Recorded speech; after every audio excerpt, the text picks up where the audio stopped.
Are you sure you don't want Donald Trump to buy Greenland and Canada? You sure? I might change your mind. Now, if you know anything about this picture, you know where I'm going with this. This right here is a picture of the North Pole, which is the big black spot, which doesn't have any satellites orbiting over it, which is why we don't have pictures of it. This right here, the kind of bluish green splotch, that would be the polar North Pole ice cap. And then we've got all of this white outlined landmass right here. That's Greenland. This blue line right here is the Northeast Passage, which is the sea route across the top of the world that just so happens to run past a little bit of China, mostly Russia, and then a little bit of Norway, Finland. And that is where the majority of this northern sea trade goes through, because this route is open for much more of the year, possibly even all of the year, as opposed to this. This is the Northwest Passage. Now, this passage is only open for a short amount of time during the summer, but it is a faster route. This is a faster, shorter route. And it happens to go past Alaska, America, and Canada, and then Greenland over here. So, everyone would go this route if it was open all the time, but it's not. However, in 20, 30, 40 years, who knows, some amount of time, if the ice caps keep receding, keep shrinking, this route, the Northwest Passage, will be open all the time. And everyone will use this sea route instead, because they're going from, again, they're trying to go from this hemisphere to this hemisphere. They're going, or whatever, the logosphere, they're going from east to west, or west to east. That's where they want to go. They want to make this move. And this is a shorter route because you're going over the top of a globe. You're going over the top, as opposed to trying to go all the way around. Going from the top, you get to east to west or west to east much faster because it's a shorter distance. So if everybody takes this route and goes past America and Canada, jobs, jobs, jobs, jobs, jobs, jobs, jobs, money, money, money, money, money, trade, trade, trade, trade, trade, NATO, NATO, NATO, NATO, NATO, NATO, NATO, China, Russia, China, Russia, China, Russia, a little bit of EU over here. Do we think Xi and Putin should be in charge of all of this trade? Or would you rather have Trump in charge of all of this trade? Now, obviously, this is in the future, so Trump would not be in office anymore. Presumably, Xi and Putin would, if this were to come about in, like the year 2040. They would still be in there. So do you want them in charge of all potential northern maritime shipping? Or would you rather that be in the hands of Western democracies? If you come down on the side of Western democracies, guess what? The rumblings from Trump of buying up Greenland, Canada becoming the 51st state, suddenly, that seems a lot less crazy.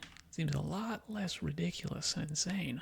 Seems a little bit more like he's playing 4D chess and is recognizing that this could be a serious political issue in the coming years, and jumping on it now while no one is talking about it, and these sea lanes are not open 100% of the time, and therefore people are not thinking that far ahead in the future for the most part.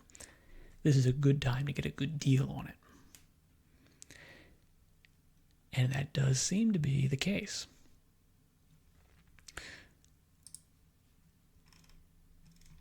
So if you want to look at this a little bit more, I see these are the routes right now.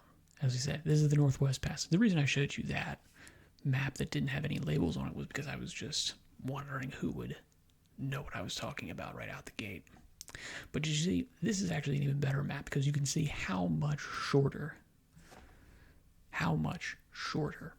the Northwest Passage is to the Northeast Passage, and how much all of Russia, and then I think, I could be wrong, I believe a little bit of this area up here is China. I think some of this area is China. If not, it's definitely like kind of culturally Chinese, and there's certainly a bunch of kind of like Chinese-Russian skirmishes, squabbles about who owns what in this area.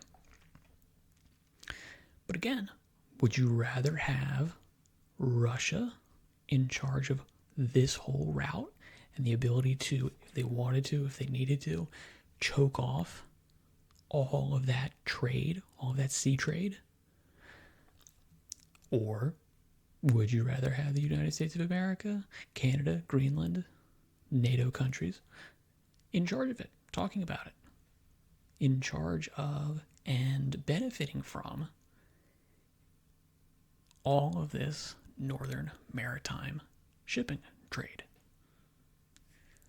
I don't know. I'm kind of coming down on the side of Trump. Get out your pocketbook. Greenland's looking pretty good. Canada, watch out, buddy. We're coming for it. Now, obviously, I don't think we're going to actually buy up Greenland. We're not going to buy up Canada. We're not going to annex Canada. We're not going to annex Greenland. However, if we were to enter into a trade agreement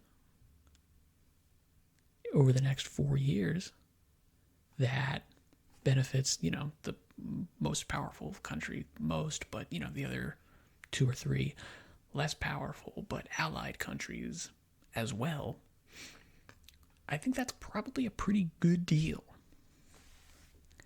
for everyone, like the world in general.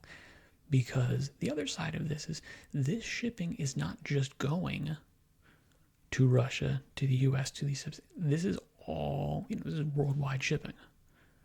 So this means trade goods flow faster, better throughout the rest of the world.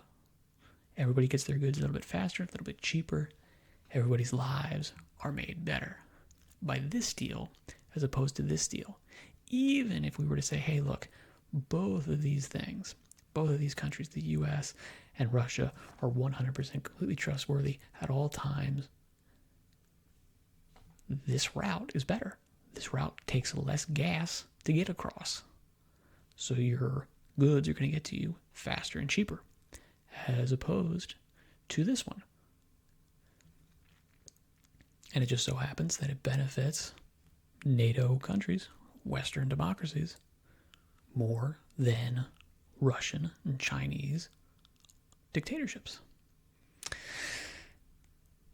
Somebody owes Trump an apology. Good luck in all your endeavors. Thank you for your time and attention. I shall say goodbye for now.